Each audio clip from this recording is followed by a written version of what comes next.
सुबह के 5 बजे फोन की घंटी बजी। नैना ने हड़बड़ाकर फोन उठाया। नैना, तुम्हारे बाबूजी की तबीयत अब ठीक नहीं रहती। उन्हें आकर देख जाओ और हो सके तो साथ ले जाओ। मेरी भी अब उम्र हो रही है बेटा। घर गृहस्थी तुम्हारे भाई भाभी संभालते हैं। तुम्हारी चाची के जाने के बाद इस घर में मेरी कितनी चलती है ये तुम जानती हो। नारायण बाबू अपनी भतीजी नैना से कहते हैं। नैना बोली, चाचा जी आखिर बात क्या है, साफ साफ बताइए। बेटा, भाई साहब की देखभाल करना अब हमारे लिए मुश्किल हो रहा है।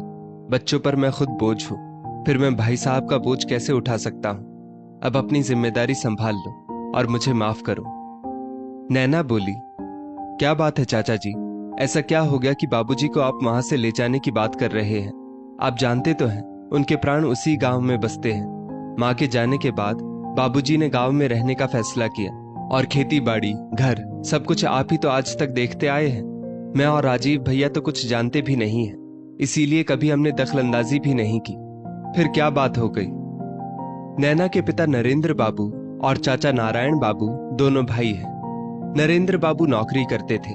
दोनों बच्चों नैना और राजीव के विवाह के 2 साल बाद उनकी पत्नी का देहांत हो गया, तो वो बच्चों के पास ना रहकर अपने गांव के घर में रहने लगे। वहां काफी संपत्ति थी।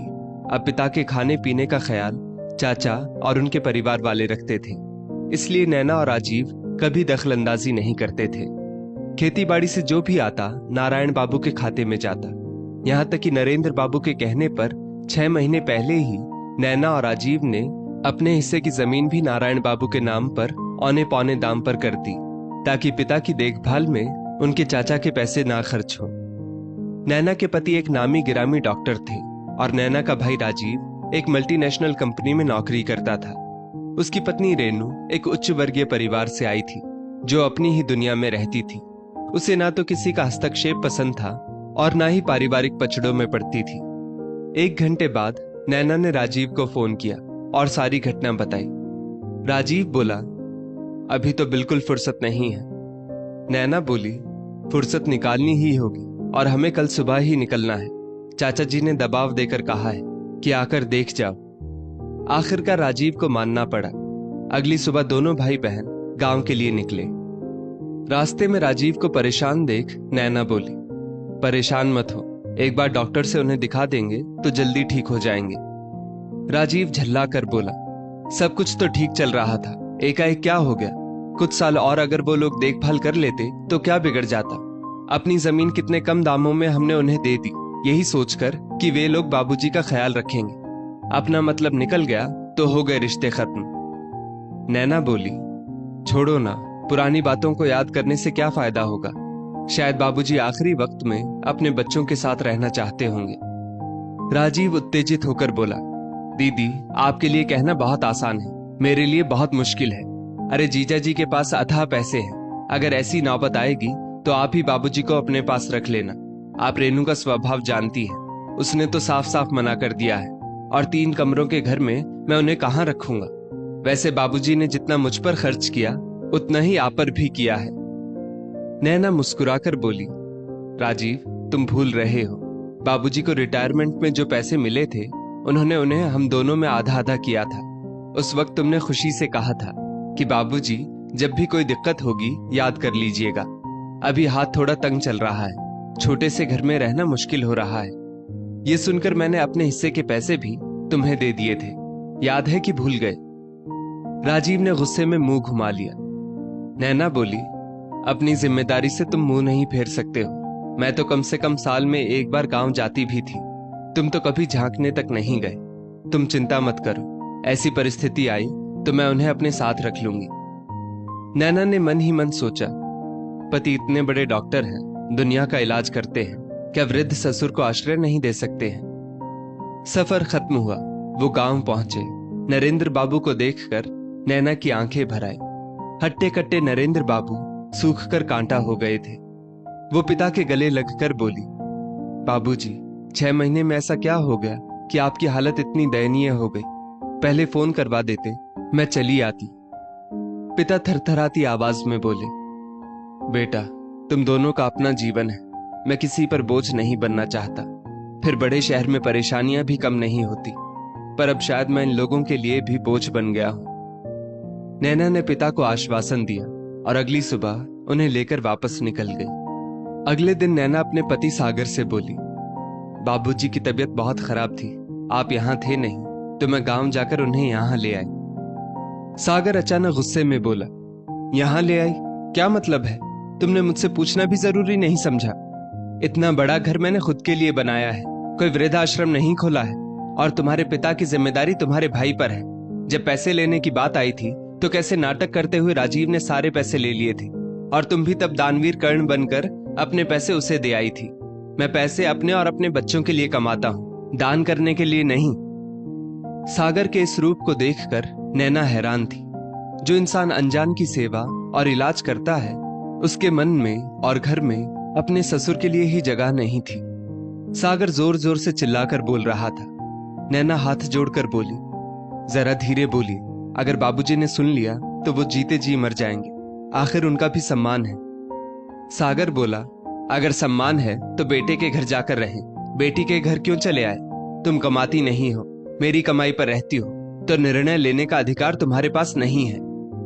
इतना कहकर सागर वहां से उठकर चला गया। नैना को विश्वास नहीं हो रहा था कि जिस पति की वो इतनी इज्जत करती थी कि वो लोगों की सेवा करते हैं, आज वो क्षण भर में उसकी नजरों से गिर गई।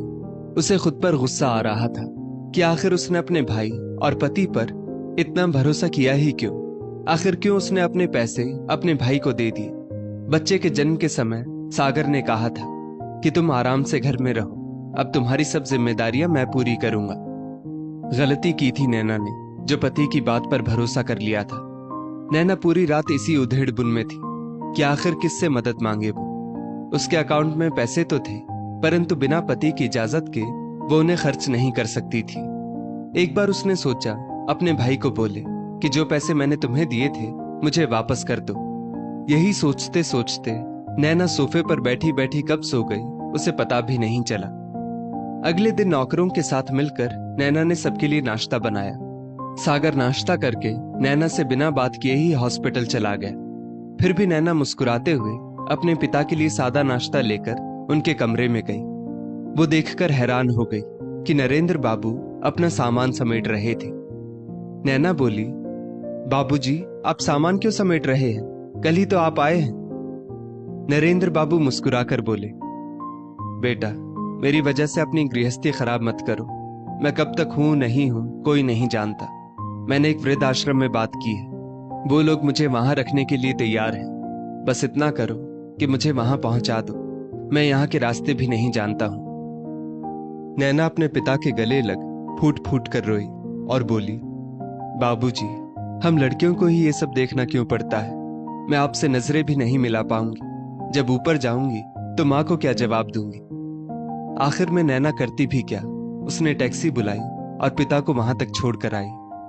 नरेंद्र बाबू नैना से बोले, परेशान मत होना बेटा, कई बार परिस्थितियां हमारे बस में नहीं होती है। यहाँ मेरे जैसे कितने ही लोग होंगे, मैं समय काट लूंगा। मेरी वजह से तुम्हारी आंखों में आंसू कभी नहीं आने चाहिए। इतना कहते हुए नरेंद्र बाबू चुपचाप लड़खड़ाते कदमों से किसी और का सहारा लेकर वृद्धाश्रम के अंदर जा रहे थे। नैना अंदर ही अंदर रो रही थी, मानो वो पिता को आखिरी बार देख रही हो। राजीव ने एक बार भी नैना को फोन करके नहीं पूछा कि बाबूजी कैसे हैं। नैना चुपचाप 3 दिन तक घर में पड़ी रही, न ठीक से खाती न किसी से बात करती, और इन सब बातों से सागर को कोई फर्क नहीं पड़ा। नैना वृद्धाश्रम फोन करने की हिम्मत नहीं जुटा पा रही थी।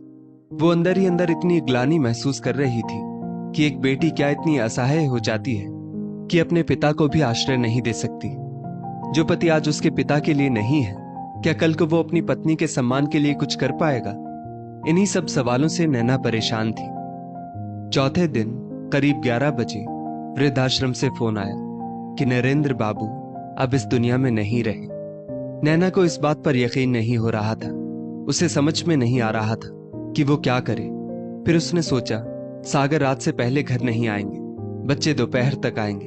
उसने नौकरों से कह दिया और वो पिता के अंतिम दर्शन के लिए वृद्धाश्रम की ओर चली गई। रास्ते में नैना के आंसू रुक नहीं रहे थे।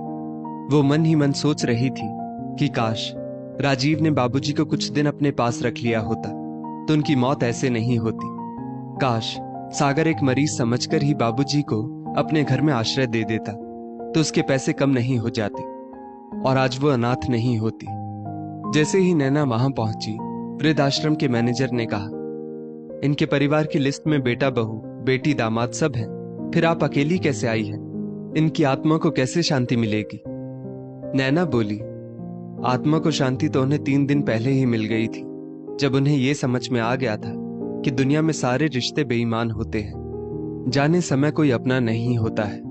हाँ, परमात्मा से इतनी विनती जरूर है, उनके जैसे बच्चे भगवान किसी को ना दे। मैं इनकी बेटी हूं और इनका कोई नहीं है। आपको जो भी करना है मुझे कहिए, मैं करूंगी। तभी मैनेजर ने उसे एक लिफाफा दिया जिसमें नरेंद्र बाबू ने लिखा था, बेटा, इस दुनिया में जब तक अपने बल पर हो तभी तक कोई भी रिश्ता तुम्हें पूछेगा। मैं चाहता हूं एक बार फिर तुम अपने पैरों पर खड़ी हो जाओ। जब जीते जी मैंने अपनी बेटी को इज्जत से जीना सिखाया, तो मरने के बाद मैं उसे कैसे किसी और के भरोसे छोड़ सकता हूं? मेरे बचे हुए पैसे और गांव के घर को बेचकर तुम अपने लिए कुछ करो, ताकि अपने फैसले तुम खुद ले सको और इस संपत्ति में तुम्हारे भाई का कोई हिस्सा नहीं होगा। सदा खुश रहो मेरी बच्ची। पिता के एक एक शब्द ने मानो नैना में हौसला भर दिया हो। नैना ने राजीव को और सागर को अपने पिता की मौत की खबर दी, परंतु उसने पिता का दाह संस्कार खुद किया और राजीव को इससे बेदखल किया। कुछ वक्त बाद अपने पिता की अंतिम इच्छा उसने इस तरह पूरी की। उसने गांव का घर अच्छे दामों में बेच दिया। फिर शहर में उसने अपने लिए एक छोटा सा घर लिया और फिर सागर से उसने तलाक लिया। जब सागर ने नैना से माफी मांगी तो नैना बोली, मेरे पिता को लौटा दो तो मैं तुम्हें माफ कर दूंगी। राजीव से भी उसने सारे रिश्ते तोड़ दिए। नैना अपने बच्चों के साथ रहने लगी और अपना काम शुरू किया। सागर से उसने अपने बच्चों का हक लिया। अब वो एक आत्मनिर्भर नारी थी जिसे किसी के सहारे की जरूरत नहीं थी। दोस्तों, क्या विदाई के बाद बेटी अपने पिता के लिए कुछ नहीं कर सकती? एक लड़की शादी के बाद जहां ससुराल पक्ष की देखभाल कर सकती है, तो अपने पिता की देखभाल क्यों नहीं कर सकती? इस स्टोरी को लेकर आपकी क्या राय है? नीचे कमेंट करके जरूर बताइएगा और ऐसी ही और भी बेहतरीन वीडियोस के लिए हमारा पेज जरूर फॉलो करें।